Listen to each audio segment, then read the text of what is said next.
When water became warfare ambassador, Thex-9's crystalline form trembled as she approached the viewing deck of the Galactic Council station.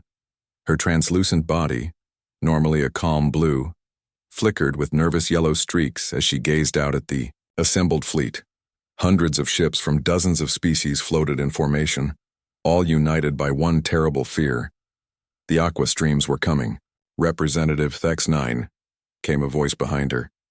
She turned to see Captain Elena Vasquez of the recently contacted human species. The human female stood tall, her dark hair pulled back in a practical style, wearing the blue and silver uniform of Earth's Space Navy. "You requested to speak with me about the upcoming conflict?" Thex-9's form shifted to a deeper blue, indicating her serious mood. "Captain Vasquez, I must be direct with you. Your species has only been part of our galactic community for 6 months.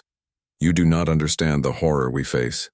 Elena raised an eyebrow, a gesture Thex-9 had learned, indicated human curiosity or skepticism. "Try me, Ambassador. We've seen our share of horrors on Earth." "No." Thex-9's form pulsed with orange anxiety. "Nothing in your world compares to the aqua streams. The Zephyrian Empire has used them to conquer 47 star systems. Entire civilizations have been dissolved by these weapons. They fire concentrated streams of the most corrosive, deadly liquid known to science." Elena's expression remained unchanged, which surprised Thex-9. Most species would be showing signs of terror by now. "What exactly is this liquid, Ambassador?" "Dihydrogen monoxide," Thex-9 whispered, her form now almost completely orange with fear. "Pure, undiluted dihydrogen monoxide. The Zephyrians discovered vast reserves of it on their homeworld and weaponized it. One drop can cause cellular breakdown in most species. A full stream can dissolve an entire starship." Dr. Marcus Chen, the human scientist who had been quietly listening, suddenly coughed. Elena shot him a warning look, and he quickly composed himself. "Ambassador," Elena said carefully, "we appreciate the warning. Our ship, the USS Pioneer, will do whatever we can to help." As they spoke, alarms began blaring throughout the station. A voice echoed through the corridors. "All personnel to battle stations. Zephyrian war fleet detected at the edge of the system. Aqua stream weapons confirmed active." Thex-9's form turned completely white with terror. "They're here. May the cosmic winds have mercy on us all." In the command center, General Kryn of the Zephyrian Empire stood before a massive holographic display. His scaled form was imposing, standing nearly 8 feet tall with armored plates covering his gray skin. His yellow eyes gleamed with confidence as he observed the pathetic resistance fleet ahead. "General," his tactical officer reported, "the Council fleet is holding position near their station. They have one new species among them. Humans, according to our intelligence." Kryn's mandibles clicked in amusement. "Humans? Never heard of them. No matter. Ready the aquastream batteries. Let us remind the galaxy why they fear the liquid death." The Zephyrian fleet moved forward, their massive dreadnoughts leading the charge. Each ship bristled with the distinctive blue glowing weapons that had terrorized the galaxy for decades. Behind them, tanker ships filled with thousands of gallons of the precious liquid ammunition followed. Back on the Council station, Captain Vasquez stood with her senior officers on the bridge of the USS Pioneer. Lieutenant Sarah Park, her tactical officer, was running final systems checks while Dr. Chen reviewed data on his tablet. "Captain," Lieutenant Park reported, "the Zephyrian fleet is moving into attack formation. They're powering up their aqua stream weapons." "Understood, Lieutenant. Dr. Chen, you've analyzed the intelligence we received about these weapons?" Dr. Chen nodded, still struggling to keep a straight face. "Yes, Captain. I've confirmed the chemical composition of their ammunition. It's exactly what we thought." Elena activated the ship-wide communication system. "All hands, this is the captain. We're about to face an enemy that the galaxy fears above all others. They use a weapon that has conquered dozens of worlds, but remember, we are human. We adapt. We overcome. We turn our enemy's strengths into our own advantages." The first Zephyrian dreadnought fired. A brilliant blue stream of liquid shot across space toward the Council fleet. The alien ships immediately began evasive maneuvers, their crews screaming in terror at the sight of the dreaded aqua stream. But the USS Pioneer held steady. "Captain," Ambassador Thex-9's panicked voice came through the comm. "You must retreat. That stream will destroy your ship." Elena smiled grimly. "Negative, Ambassador. All hands prepare for impact." The stream struck the Pioneer's hull with tremendous force. The liquid splashed across the armor plating and began flowing along the ship's exterior. Throughout the Council fleet, alien crews watched in horror, waiting for the human ship to begin dissolving. Instead, Elena's voice came through the communications, array calm and clear. Well, that was refreshing. "Engineering, deploy the collection systems." "Captain?" Lieutenant Park looked confused. "You heard me, Lieutenant. External vents open, collection tanks ready. The crew's been complaining about the recycled water tasting stale." Across the fleet, alien commanders stared at their screens in disbelief. The human ship wasn't dissolving. Instead, it was actually maneuvering to intercept more of the aqua streams. Dr. Chen activated his console. "Captain, I'm reading excellent purity levels. This is some of the cleanest H2O I've ever analyzed." Elena keyed her communicator to address the entire Council fleet. "Attention all vessels. This is Captain Vasquez of the USS Pioneer. We've just been attacked by the galaxy's most feared weapon, and I'm happy to report that it's actually quite delicious." The silence that followed was deafening. "I repeat," Elena continued, "the Zephyrian Empire's ultimate weapon is water. Pure, clean water. The same stuff we drink every day, swim in, and use to grow our crops." On the Zephyrian flagship, General Kryn's scales bristled with confusion and rage. What trickery is this? How do they survive the liquid death? His science officer, a nervous creature with multiple eyes, stammered a response. "General, our intelligence suggests that these humans, they actually consume dihydrogen monoxide regularly. Their bodies are approximately 60% composed of it." Kryn's yellow eyes widened in horror. "They're made of the liquid death? What manner of monsters are these creatures?" Meanwhile, more Zephyrian ships opened fire, sending multiple streams toward the human vessel. The Pioneer's crew worked efficiently, opening collection ports and storage tanks. Within minutes, they had gathered enough fresh water to last months. "Captain," Lieutenant Park reported with barely contained laughter, "the Zephyrians are demanding to know why we haven't dissolved yet." Elena stood up, straightening her uniform. "Open a channel to their flagship." The view screen flickered to life, showing General Kryn's terrified face. Elena smiled warmly. "General Kryn, I presume. Thank you for the water delivery, but we've collected enough for now. However, I think we need to have a conversation about your understanding of this substance." "You dare mock the liquid death?" Kryn snarled. "General, what you call liquid death, we call life. Every living thing on our planet depends on this substance to survive. We don't fear it, we cherish it." Dr. Chen moved into view of the camera. "General, I'm Dr. Marcus Chen, xenobiologist. I've been studying your species' physiology based on the data we received. Your bodies are silicon-based, which explains why water would be harmful to you. But for carbon-based life forms like ourselves and most of the species in this galaxy, water is essential." Elena nodded.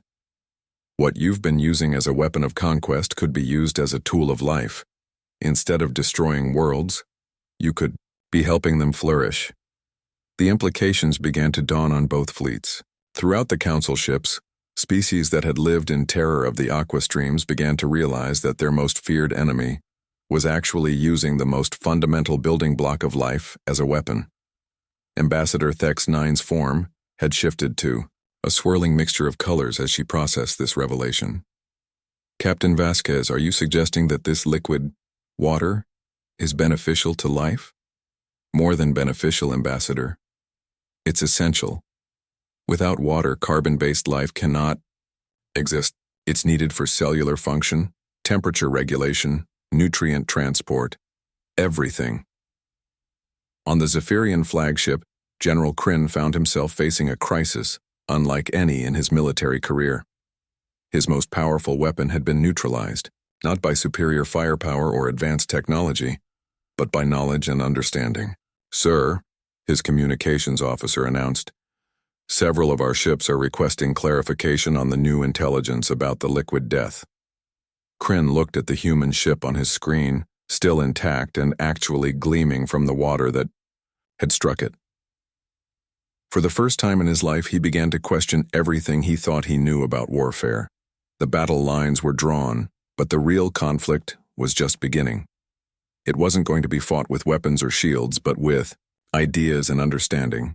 And the humans, as always, were about to change everything. From terror to triumph, the standoff in space continued for several tense hours. The Zephyrian fleet maintained their attack formation, while the Council ships waited to see how this unprecedented situation would unfold. Captain Elena Vasquez had requested a full diplomatic meeting, and now representatives from both sides were gathering via holographic conference. General Kryn's image flickered into existence on the Pioneer's bridge, his scaled features still showing confusion and suspicion. Beside him, several other Zephyrian commanders and scientists appeared. On the Council side, ambassadors from a dozen species materialized, with Ambassador Thex 9 serving as the primary mediator. General Kryn, Elena began, her voice calm but authoritative. I want to propose something that might sound impossible to you. Instead of fighting over this substance you call liquid death, we could work together to use it for life. Kryn's mandibles clicked nervously. You speak in riddles, human. How can the liquid death bring life? It dissolves flesh and corrodes metal.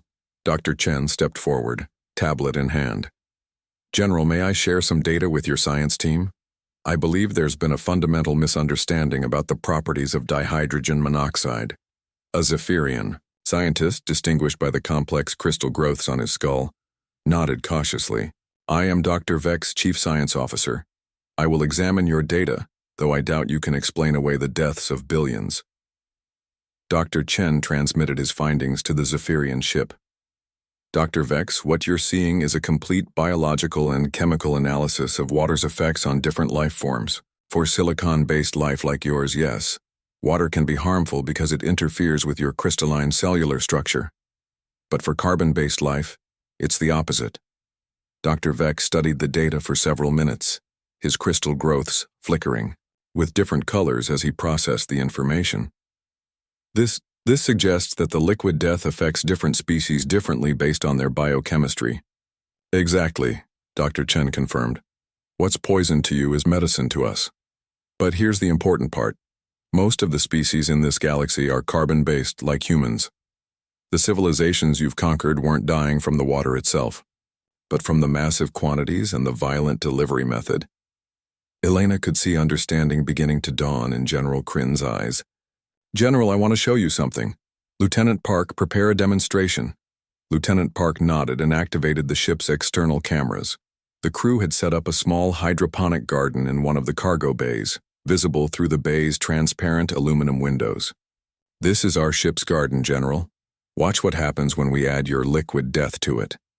Dr. Chen operated the controls, and a gentle spray of the water collected from the Zephyrian weapons fell on the plants. Within moments, the leaves seemed to perk up and the colors became more vibrant. Your weapon just made our food grow better, Elena said simply. The silence that followed was profound. It was Ambassador Thex 9 who finally spoke, her crystalline form now a bright, curious green. Captain Vasquez, are you suggesting that the Zephyrian Empire has been unknowingly carrying the galaxy's most precious resource? Not just carrying it, Ambassador. They've been hoarding it. Think about it. While they've been using water as a weapon, dozens of worlds have been suffering from drought and famine. General Kryn's voice was barely a whisper. We have vast oceans of this substance on our homeworld. We considered it a curse, a dangerous byproduct of our planet's formation. It's not a curse, General, it's a blessing, and it could be the key to ending conflicts across the galaxy. Dr. Vex was frantically running calculations on his side of the conference. General, if the human data is correct, we could actually help worlds instead of conquering them. Elena seized the moment. General, I propose a test. Choose one world in your empire that's struggling with failed crops or dying ecosystems. Let us show you what water can do when it's used for life instead of death. The debate that followed lasted hours. Zephyrian commanders argued about the strategic implications while council representatives grappled with the idea that their greatest enemy might become their greatest ally. Finally, General Kryn made his decision. Very well, human. There is a world, Kepler 442b. We conquered it decades ago, but the native population has been struggling with crop failures. Their civilization is dying slowly. If you can truly use our liquid death to help them, we can, Elena said confidently. But we'll need your cooperation. This has to be a joint effort. 3 weeks later, the combined fleet of human council and Zephyrian ships arrived at Kepler 442b. The planet's surface was a patchwork of brown and dying vegetation, with desperate settlements clustered around the few remaining sources of water. Captain Vasquez stood on the bridge of the Pioneer alongside General Kryn, who had transferred to the human ship for the mission. The sight of the dying world had visibly affected the Zephyrian commander. "My people did this," he said quietly. "We took their water reserves as spoils of war, leaving them with barely enough to survive." "But we can fix it," Elena replied. "Dr. Chen, what's the status of the purification systems?" Dr. Chen looked up from his console. "All systems ready, Captain. We've modified the Zephyrian tankers to serve as water distribution vessels instead of weapons platforms. The first delivery is ready to go." The operation that followed was like nothing the galaxy had ever seen. Instead of weapons fire, the Zephyrian ships released gentle streams of purified water onto the planet's surface. Human agricultural specialists worked with local populations to establish irrigation systems, while council engineers helped design sustainable water collection and distribution networks. General Kryn watched from the bridge as green began to return to the planet below. "In all my years of conquest, I have never seen anything like this. We bring death. But you bring life." "We're bringing life together, General," Elena corrected. "Your people have the resources, we have the knowledge, and the Council has the diplomatic network to make this work on a galactic scale." Ambassador Thex9's form was now a brilliant gold, indicating joy and wonder. "Captain, what you've shown us today will change everything. If we can transform the galaxy's greatest weapon into its greatest tool for healing, that's exactly what we're going to do," Elena said with conviction. Over the following months, the transformation was remarkable. The Hydration Alliance, as it came to be known, included species from across the galaxy working together to distribute water to worlds in need. The Zephyrian Empire's vast fleets, once instruments of conquest, became ships of mercy and renewal. General Kryn, now bearing the title of Chief Water Distribution Coordinator, had become one of Elena's closest allies. "Captain Vasquez," he said during one of their regular meetings, "my people have a saying. What the wise see as blessing, the foolish see as curse. I fear we were the foolish ones for far too long." Elena smiled. "We all see things differently based on our experiences, General. The important thing is that we learn to see them together." Dr. Chen, now head of the Alliance's research division, had made discoveries that revolutionized understanding of life in the galaxy. "Captain, we've identified over 300 worlds that could benefit from water distribution. Some haven't seen rain in decades." The work continued, and with each world that bloomed again, the galaxy grew a little more peaceful. Wars over resources became rare when the most essential resource was being freely shared. The Zephyrian Empire's former enemies became their partners, in what many called the greatest humanitarian effort in galactic history. On the first anniversary of the incident, Captain Vasquez stood before the Galactic Council to address the assembled representatives. "1 year ago, we faced what we thought was our greatest enemy wielding our most feared weapon. Today, that same enemy has become our strongest ally, and that weapon has become our greatest tool for peace." She paused, looking out at the diverse assembly of beings who had once lived in terror of the aqua streams. "This is what humanity has always believed, that understanding defeats fear, that cooperation conquers conflict, and that sometimes the things we fear most are exactly the things we need most. Ambassador Thex-9, now a permanent advisor to the Hydration Alliance, stepped forward. The humans have taught us that perspective is everything. What we saw as liquid death, they saw as liquid life. What we feared as our ending, they embraced as our beginning. General Krynn's voice joined hers over the communication system from his flagship, now converted to a water distribution vessel. The galaxy is greener today because we learned to see through human eyes. We learned that the greatest weapon is often the one that heals rather than harms. As the assembly erupted in applause, Elena smiled. It was just another day of humans doing what they did best, taking something the universe feared and turning it into something the universe needed. And in the vast expanse of space, countless worlds continued to bloom, nurtured by the liquid that had once been called death, but was now known by its true name, life. The Hydration Alliance grew stronger each day, and with it, the galaxy grew, more united. Water, the simplest compound in the universe, had become the foundation for the greatest peace in galactic history. And it all started with humans doing what humans do best, refusing to be afraid of the things others feared, and finding hope in the most unexpected places.